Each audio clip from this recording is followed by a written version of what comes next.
4. Sihir, dari Kejadian sampai Wahyu. Sungguh tepat wahyu sorgawi yang dicatat oleh Yohanes dalam Wahyu 12 ayat 9, telah dicatat ulang di atas.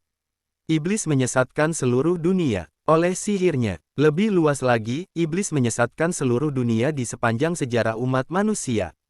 Namun sebelum mengamati lebih jauh hal itu, perlu disajikan di sini bagaimana hipnotisme dilakukan oleh kuasa iblis, yakni permainan yang setingkat lebih rendah daripada sihir. Juga bagaimana seorang hamba Tuhan yang tulus mungkin terkena hipnotisme, jika dia memenuhi kondisi spiritual tertentu. Suatu malam, hari Jumat, di bulan November 2002, kami menerima telepon interlokal dari seorang ibu yang menyatakan ia sangat memerlukan pelayanan pribadi, karena ada masalah berat yang digumulinya. Dia bersedia datang dari kotanya ke Jakarta untuk hal itu. Istri saya menyatakan bahwa sulit menyediakan waktu untuk pertemuan, karena jadwal kami menetapkan harus berangkat ke Medan pada hari Senin mendatang. Ibu ini berketetapan untuk datang hari Sabtu besok dan mengusahakan tiba di rumah kami jam 10 pagi. Karena begitu mendesaknya dia, maka kami mengalah, lalu bersiap dalam doa, dan menantikan kedatangannya esok hari. Ternyata yang datang adalah seorang ibu berkulit putih, sebut saja nama samarannya, Elis, berusia 60 tahun lebih. Takjub saya ketika mendengar bahwa ia adalah seorang misionaris yang sudah melayani di Indonesia selama 30 tahun. Suaminya pun seorang misionaris, yang sama kebangsaannya, juga sudah 30 tahun melayani di Indonesia. Mereka menikah setelah pertemuan mereka di Indonesia. Saya tanyakan, bagaimana caranya Ibu Elis mengetahui nomor telepon kami? Maka diterangkannya bahwa oleh pergumulan pribadinya, ia memeriksa buku-buku rohani yang ada di rumahnya, barangkali ada yang dapat menolong, lalu ia menemukan satu buku kecil yang sudah bertahun-tahun terselip di perpustakaannya. Buku kecil yang saya tuliskan, berjudul Mengusir Setan dengan Kuasa Roh, di dalamnya tercantum nomor telepon rumah kami. Usai berkenalan, saya menanyakan pergumulannya, namun dia tidak berbicara langsung tentang pergumulannya, melainkan tentang asal mula munculnya masalah itu. Diceritakannya betapa 3 orang penduduk setempat mendatangi rumahnya menawarkan beras yang bagus, dibawa dari kampung mereka. 2 orang masuk ke halaman rumah, sementara yang seorang lagi tetap berdiri di luar halaman. Saya tahu Pak, kata Ibu Elis, yang di luar itu pasti dukunnya, karena dia berkomat kami terus, dengan pandangan mata yang tajam menusuk. Yang masuk ke halaman mendesak-desak Ibu Elis agar memeriksa beras yang mereka bawa, meminta Ibu Elis menjulurkan telapak tangan untuk menerima beras itu, menyuruh dia mencium beras itu.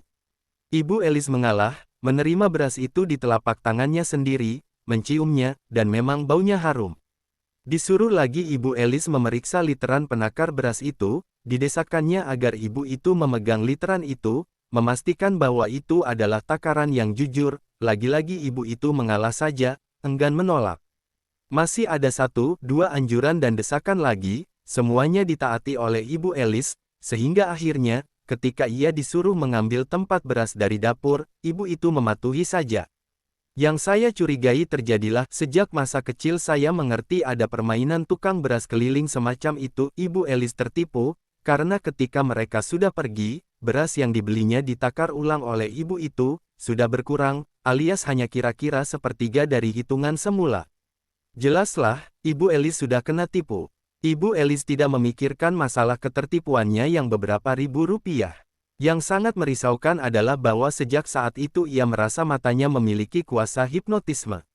Dikatakannya bahwa jika ia bertemu pandang dengan seorang laki-laki termasuk dengan rekan sepersekutuan, segera laki-laki itu akan tersipu-sipu, malu, seolah-olah sedang diajak berbuat mesum oleh Ibu Elis.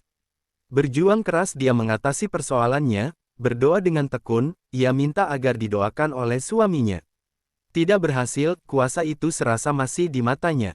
Lebih jauh lagi, ia minta didoakan oleh rekan-rekan sepersekutuan, melalui suatu kebaktian, kuasa itu menetap.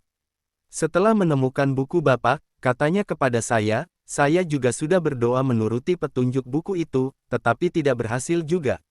Saya sungguh tidak mengerti, bagaimana mungkin setan menguasai saya begini dalamnya.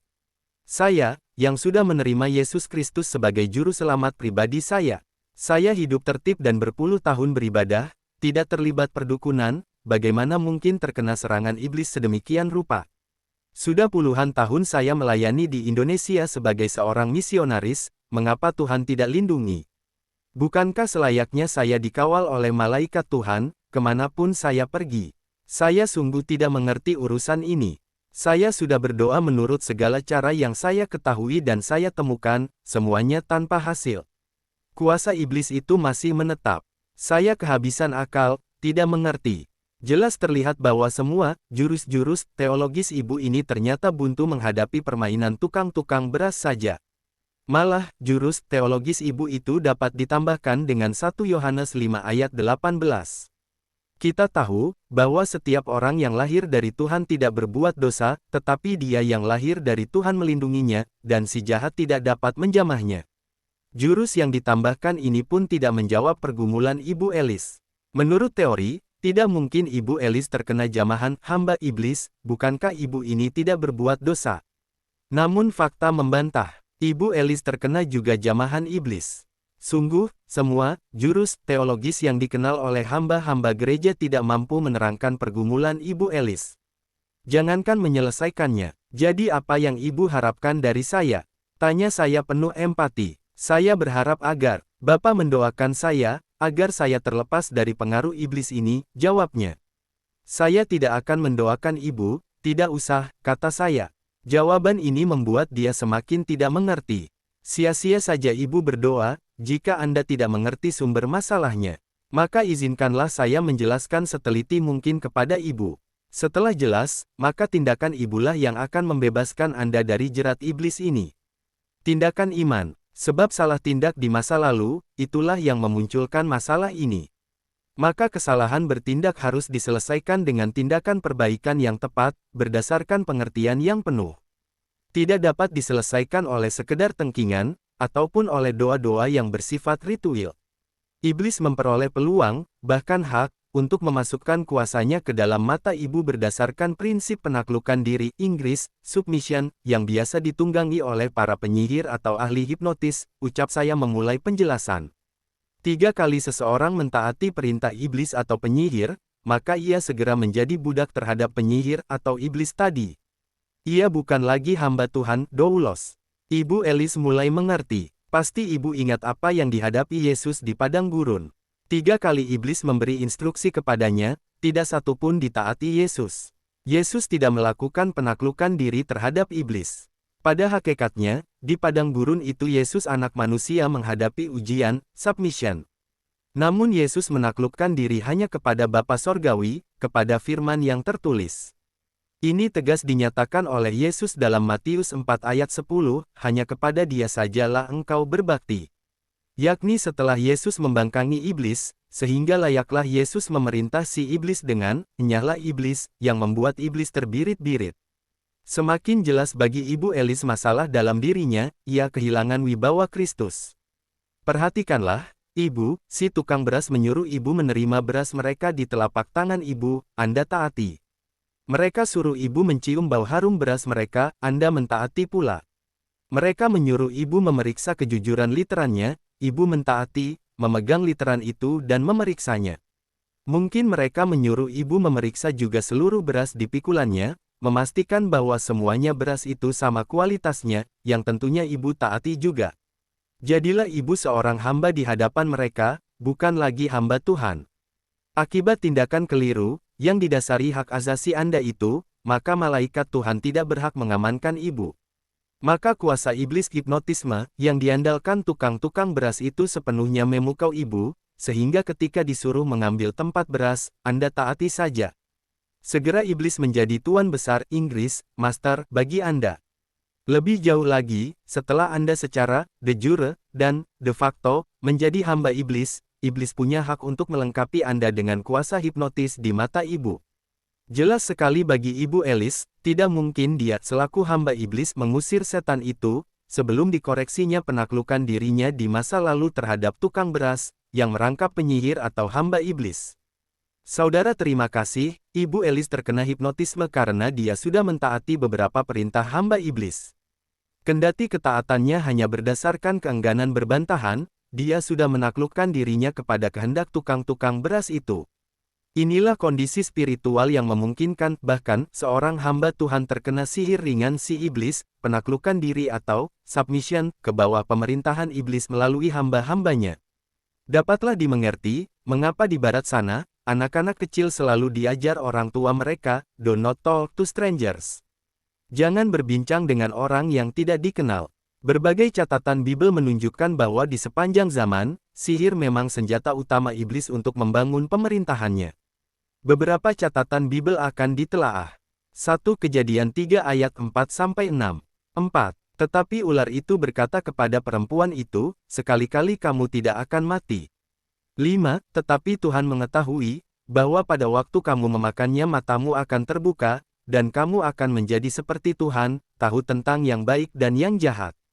6. Perempuan itu melihat, bahwa buah pohon itu baik untuk dimakan dan sedap kelihatannya, lagi pula pohon itu menarik hati karena memberi pengertian. Lalu ia mengambil dari buahnya dan dimakannya dan diberikannya juga kepada suaminya yang bersama-sama dengan dia, dan suaminya pun memakannya. Perhatikanlah awal dari sihir iblis, dia membangkitkan suatu ambisi dalam diri Hawa, bahwa jika Hawa memakan buah pohon itu, ia akan menjadi seperti Tuhan. Pada saat itu pun Hawa tidak mampu lagi melihat kebenaran, bahwa Adam dan Hawa sudah diciptakan menurut gambar dan rupa Tuhan. Kejadian 1 ayat 26. Bukankah ini gejala tersihir? Tahap berikutnya adalah pesona menguasai Hawa, bahwa buah pohon itu baik untuk dimakan, sedap kelihatannya, menarik hati. Dalam keadaan terpesona itulah Hawa tergerak memetik buah pohon itu, lalu memakannya. Telitilah lagi ayat 6. Hawa melihat dengan mata, buah itu baik untuk dimakan, dengan mulut, sedap dengan perasaan kelihatannya, lagi pula menarik hati, hati Hawa terpikat. Bukankah rentetan peristiwa ini gejala terkena sihir? Iblis, si pemberontak menikmati rentetan kesuksesannya selama ribuan tahun, merasa akan selalu sukses. Tersihirkah dia oleh kesuksesan? Tidak boleh ada manusia yang lolos dari pemerintahan dan atau sihirnya. Maka ketika dijumpainya seorang anak manusia di padang gurun, tanpa ragu dicobakannya lagi kuasa sihirnya.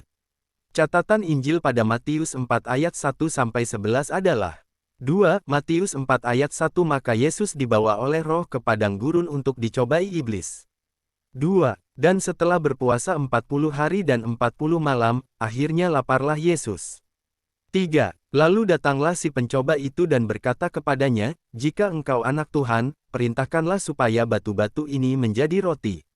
4. Tetapi Yesus menjawab, "Ada tertulis, manusia hidup bukan dari roti saja, tetapi dari setiap firman yang keluar dari mulut Tuhan." 5. Kemudian iblis membawanya ke kota suci dan menempatkan dia di bubungan bait Tuhan. 6. Lalu berkata kepadanya, "Jika engkau anak Tuhan, jatuhkanlah dirimu ke bawah, sebab ada tertulis, mengenai engkau ia akan memerintahkan malaikat-malaikatnya dan mereka akan menatang engkau di atas tangannya, supaya kakimu jangan terantuk kepada batu." 7. Yesus berkata kepadanya, "Ada pula tertulis, janganlah engkau mencobai Tuhan, sesembahanmu." 8. Dan iblis membawanya pula ke atas gunung yang sangat tinggi dan memperlihatkan kepadanya semua kerajaan dunia dengan kemegahannya. 9. Dan berkata kepadanya, "Semua itu akan kuberikan kepadamu, jika engkau sujud menyembah aku." 10. Maka berkatalah Yesus kepadanya, "Enyahlah, iblis. Sebab ada tertulis, engkau harus menyembah Tuhan, sesembahanmu, dan hanya kepada Dia sajalah engkau berbakti." 11. Lalu iblis meninggalkan dia, dan lihatlah, malaikat-malaikat datang melayani Yesus.